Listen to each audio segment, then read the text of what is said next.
അക്ഷരങ്ങൾ നിരത്തിവെച്ച് എന്തും നമുക്ക് വായിക്കാം. വായിക്കാൻ കഴിയാതെ പോകുന്ന ഒന്നുണ്ടെങ്കിൽ അത് മനുഷ്യന്റെ മനസ്സു മാത്രമാണ്. സ്നേഹിക്കപ്പെടുക ആണെന്ന് തെറ്റിദ്ധരിക്കപ്പെട്ട മനുഷ്യനോളം വേദനിക്കുന്ന മറ്റൊരാളും ഉണ്ടാകില്ല. സ്വന്തം താല്പര്യങ്ങൾക്ക് മുൻതൂക്കം കൊടുക്കുന്നവർക്ക് ഒരിക്കലും മറ്റുള്ളവരെ സ്നേഹിക്കാൻ കഴിയില്ല. നല്ലത് ചിന്തിക്കുക, നല്ലത് പ്രവർത്തിക്കുക, മറ്റുള്ളവർക്ക് നല്ലത് ചെയ്യുക, നല്ലതിനു വേണ്ടി പ്രാർത്ഥിക്കുക. എങ്കിൽ ഇവയൊക്കെ നിങ്ങൾക്ക് നിശ്ചയമായും തിരികെ ലഭിക്കും. 2 നാവുകളുള്ള വിഷപ്പാമ്പിനേക്കാൾ അപകടകാരിയാണ് ഒരു നാവുകൊണ്ട് 2 തരത്തിൽ സംസാരിക്കുന്ന മനുഷ്യർ. അഹങ്കാരമാണ് മനുഷ്യന്റെ ഏറ്റവും വലിയ തെറ്റ്. അറിവിലായാലും സമ്പത്തിലായാലും സൗന്ദര്യത്തിലായാലും അധികാരത്തിലായാലും എളിമ തന്നെയാണ് ഒരു മനുഷ്യന്റെ ഏറ്റവും വലിയ നന്മ. കൈവിട്ട് കളഞ്ഞത് എന്തെങ്കിലും തിരിച്ചു വേണമെന്ന് തോന്നിയാൽ കിട്ടില്ല. കാരണം കാലത്തിന് മനുഷ്യനേക്കാൾ വാശിയാണ്. മുന ഒടിഞ്ഞ് തേഞ്ഞു തീരാതാകുമ്പോൾ ആവും മനസ്സിലാവുക, ചിലരുടെ ജീവിതങ്ങൾക്ക് നിറം പകരാനുള്ള വെറും കളർ പെൻസിലുകൾ ആയിരുന്നു നമ്മളെന്ന്. ഭാഗ്യമുള്ളവർ അപവാദങ്ങൾ സൃഷ്ടിക്കും, വിഡ്ഢികൾ അത് പ്രചരിപ്പിക്കും, മൂഢന്മാർ അത് വിശ്വസിക്കും. സ്വയം വില കളയുന്നതിനേക്കാൾ ഏറ്റവും നല്ല ഉപാധി മൗനമാണ്. ആർക്കും പരാതിയോ പരിഭവമോ ഉണ്ടാകില്ല. മൗനമാണ് കുത്തിനോവിക്കുന്ന എല്ലാ ചോദ്യങ്ങൾക്കുമുള്ള മറുപടി. നമ്മളിൽ പലരുടെയും ജീവിതം ഒരു കാത്തിരിപ്പാണ്. ഒരിക്കലെല്ലാം ശരിയാകും എന്ന കാത്തിരിപ്പ്. ആരും നമുക്ക് സ്വന്തമല്ല. മറ്റൊരാൾ വന്നാൽ മാറിക്കൊടുക്കേണ്ട ബന്ധമേ ഉള്ളൂ പലരുടെയും ജീവിതത്തിൽ നമുക്ക്.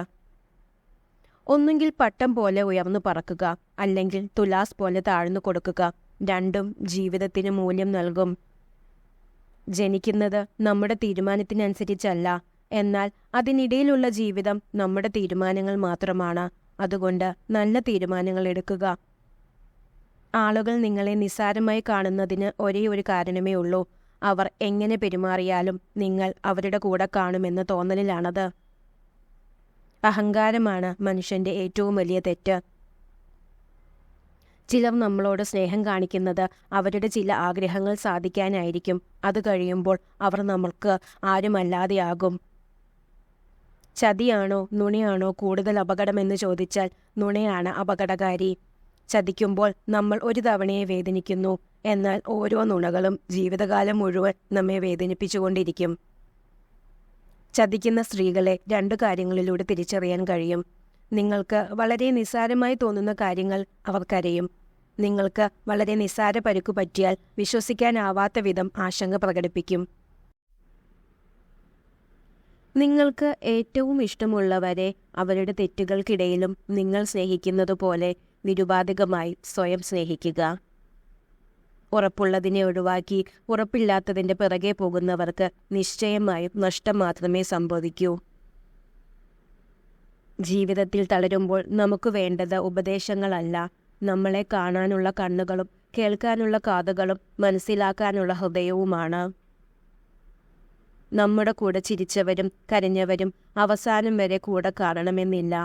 എന്നാൽ സന്തോഷങ്ങളും ദുഃഖങ്ങളും നിറഞ്ഞ ഓർമ്മകൾ എന്നും നമുക്ക് കൂട്ടിനുണ്ടാകും. നിങ്ങളുടെ ഏറ്റവും മോശമായ അവസ്ഥയിൽ നിങ്ങളെ ഉപേക്ഷിക്കുന്നവരെ ഒരിക്കലും മറക്കുകയും ക്ഷമിക്കുകയും ചെയ്യരുത്. ആളുകളിൽ ഏറ്റവും മികച്ചത് അന്വേഷിക്കുന്ന മനസ്സും ക്ഷമിക്കുന്ന ഹൃദയവുമുള്ള ഒരാളായിരിക്കുക.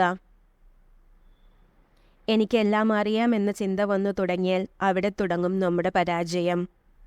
വിജയത്തിലേക്ക് മുൻവിധികളില്ലാതെ യാത്ര ചെയ്യുക. ഭൂതകാലത്തിൽ നമ്മൾ ചെയ്ത തെറ്റുകൾ തിരുത്താൻ ജീവിതം നമ്മെ അനുവദിക്കണമെന്നില്ല. എന്നാൽ നമ്മുടെ കഴിഞ്ഞ ദിവസത്തേക്കാൾ മികച്ച രീതിയിൽ ഓരോ ദിവസവും ജീവിക്കാൻ നമ്മെ അനുവദിക്കുന്നു. മിക്ക മനുഷ്യരും അവരുടെ കാഴ്ചപ്പാടുകൾ അവർ ജീവിക്കുന്ന ലോകത്തിന്റെ പരിമിതികൾക്കൊത്ത് വെട്ടിച്ചുരുക്കുന്നു. ഒരു നല്ല ചിന്തയോടെ മാത്രം ഒരു ദിവസം അവസാനിപ്പിക്കുക. ഇന്നത്തെ ദിവസം മോശമായിരുന്നെങ്കിലും നാളത്തെ ദിവസം നന്നാകുവാൻ അത് നിങ്ങളെ സഹായിക്കും. മികച്ചത് തേടി നമ്മൾ യാത്രയ്ക്കിറങ്ങും. കിട്ടുന്നതൊന്നും മികച്ചതായി തോന്നുകയില്ല. കയ്യിലുള്ളതൊക്കെ തന്നെയായിരുന്നു ഏറ്റവും മികച്ചതെന്ന് തിരിച്ചറിയുമ്പോഴേക്കും കാലം കടന്നുപോയിരിക്കും.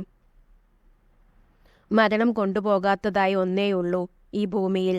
അത് നാം മറ്റുള്ളവർക്ക് നൽകിയ സ്നേഹവും ഒരു പിടി നല്ല ഓർമ്മകളുമാണ്. ആരെയും സംസാരിക്കാൻ വേണ്ടി നിർബന്ധിക്കരുത്. ഇഷ്ടമുള്ളവർ നമ്മുടെ കൂടെ കാണും, ഇല്ലാത്തവർ പോകേണ്ടവരാണ്. പിടിച്ചു വാങ്ങുന്ന ഒന്നിനും വില കാണില്ല. ഒരു സ്ത്രീ നിങ്ങളോട് സംസാരിക്കുമ്പോൾ അവളുടെ മുടിയിൽ ഇടയ്ക്കിടയ്ക്ക് തൊടുന്നുണ്ടെങ്കിൽ അവൾ നിങ്ങളെ സ്നേഹിക്കുന്നു, നിങ്ങളുടെ ശ്രദ്ധ കിട്ടാൻ ശ്രമിക്കുന്നു എന്നാണ് അർത്ഥം. ഒരു വ്യക്തിയോട് നിങ്ങൾ കയർത്തു സംസാരിച്ചാൽ എന്തിൻ്റെ പേരിലായാലും അത് നിങ്ങളെ തന്നെ അസ്വസ്ഥനാക്കും. അതുകൊണ്ട് അത്തരം സാഹചര്യങ്ങൾ ഒഴിവാക്കുക.